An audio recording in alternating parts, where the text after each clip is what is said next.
فرمایا عائشہ اگر آخرت میں میرے ساتھ رہنا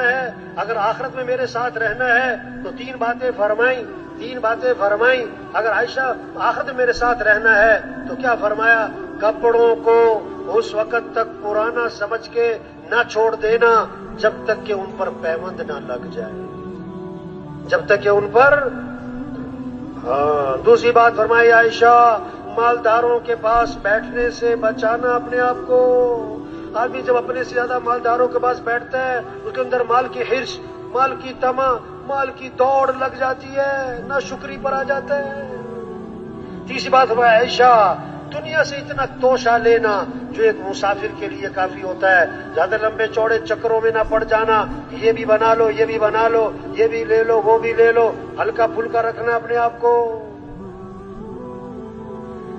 ہاں تو 70,000 درہم تقسیم کیے، اپنے کپڑوں پر پیوند تھے.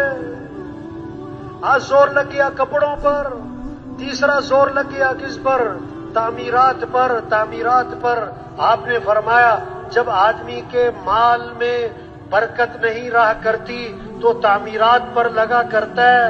اذا لم یبارک فی مال العبد یجعلہ فی الماء والطین. جب برکت نہیں تو تعمیرات پر، مٹی گارے پر.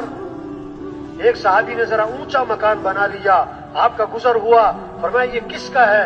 کہ فلاں کا ہے. ایک انصاری تھے، آپ خاموش ہو گئے، دل میں بات کو رکھا. ایک دن وہ صاحب خانہ حاضر خدمت ہوئے، آپ کو سلام کیا، آپ نے سلام کا جواب نہیں دیا.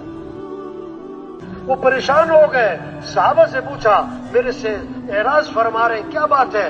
کہ تمہارے گھر کے پاس سے گزرے تھے، پوچھا تھا یہ کس کا ہے. سمجھ گئے اللہ کے نبی کو پسند نہیں آیا، واپس گئے. هدمها حتى سواها بالارض.